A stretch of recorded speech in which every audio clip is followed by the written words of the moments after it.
In a high-level industry like the tourism sector, it is imperative that it strictly complies with legal requirements in order to operate as a legitimate business. Startup operations must have a strong foundation, and in order to have a strong foundation, you must start with a strong business organization.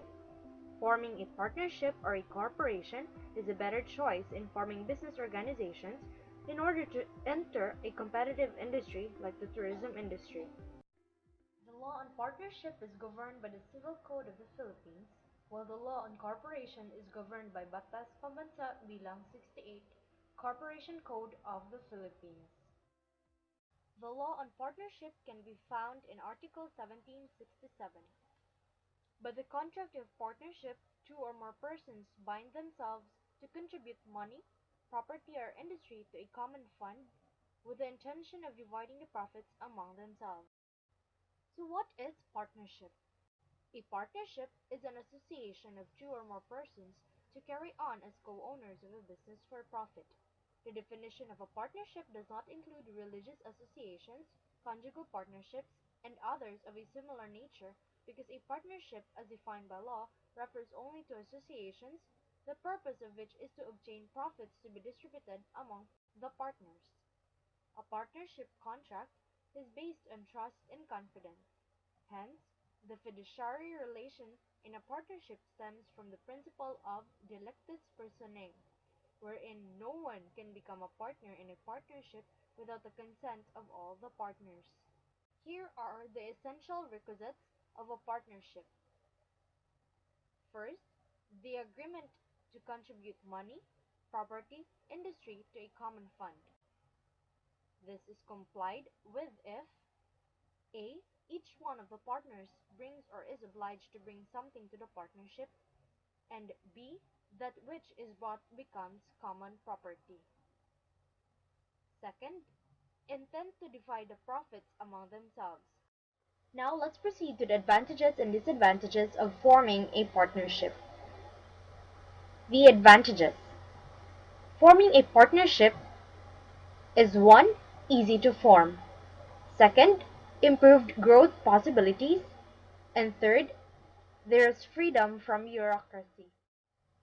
Moving on to the disadvantages of forming a partnership. First, there is instability, difficulty in obtaining large sums of capital. Firm is tied to the acts and judgment of one partner as agent. And lastly, there is difficulty in severing partners. Let's proceed to the classification of partnerships. Under according to subject matter, we have universal and particular partnership. Universal partnership is a partnership where all of the partners contribute all of their properties to the common fund and speaks of no particular purpose or subject matter. Particular partnership. A particular partnership has for its object determinate things, their use or fruits, or a specific undertaking. Regarding liabilities, we have the general partnership and the limited partnership. The difference between general and limited partnership is that general partnership is composed of general partners where their liabilities extend to their personal properties, while for the limited partnership, one formed by two or more persons having as members one or more general partners and one or more limited partners, where their liability is limited to their capital contribution only. Usually, the limited partnership attaches the word LTD or limited at the end of the company name. A partnership can be any form, even if not recorded at the Office of the Securities and Exchange Commission, except 1. When it is stipulated, 2. When immovable property or real rights are contributed, in which case there must be a public instrument to which is attached an inventory of the immovable properties and signed by the parties, otherwise the partnership is void. Just like how every citizen has their own role in their community, partners also have their own obligations within their partnership. In the case of dissolution and winding up of a partnership, it is guarded by Article 1830. In case of retirement, death, insolvency, insanity, or civil interdiction of a general partner, the partnership should be dissolved, unless the business shall be continued by the remaining general partners. In such a case, an amendment of the certificate of limited partnership shall be executed and recorded at the Securities and Exchange Commission. On another hand, the death of all the limited partners shall dissolve the partnership, unless a substitute limited partner will be admitted to all the rights of a limited partner who has died or has assigned his interest in the partnership. Order of liquidation for a general partnership. In settling accounts between the partners after dissolution, the following rules shall be observed subject to any agreement to the contrary. Take note that the liquidation process under the above provision applies only to a general partnership. There is a different process for the liquidation of a limited partnership. Order of liquidation for a limited partnership. In settling accounts after dissolution, the liabilities of the partnership shall be entitled to payment in the following order.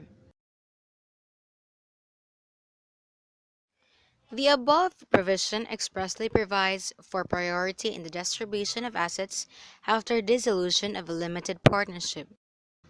In the absence of any statement in the certificate as to the share in the profits for which each partner shall receive, a limited partner's share in the profits shall be in proportion to the amount of the partner's respective capital contribution. Law on Corporation. A corporation is defined as an artificial being created by operation of law, having the right of succession and the powers, attributes, and properties expressly authorized by law or incident to its existence. In the Philippines, the law which governs the creation of private corporations is Batas Pambansa Bilang 68, known as the Corporation Code of the Philippines. Right of succession means that a corporation has the capacity to exist regardless of the death, withdrawal, insolvency, or incapacity of the individual stockholders and regardless of the transfer of interest or shares of stock. There are advantages of a corporate organization. When there are advantages, there are also disadvantages of a corporate organization. Let us now see the distinction between a partnership and a corporation. A partnership is created by the agreement of the parties, while a corporation is created by law. In a partnership, the liability of the partners, except limited partners, extends to their personal properties, while the liability of the stockholders in a corporation is limited only to the extent of the shares of stock subscribed. A partnership may be organized by only two persons, while a corporation requires at least 5 but not more than 15 incorporators.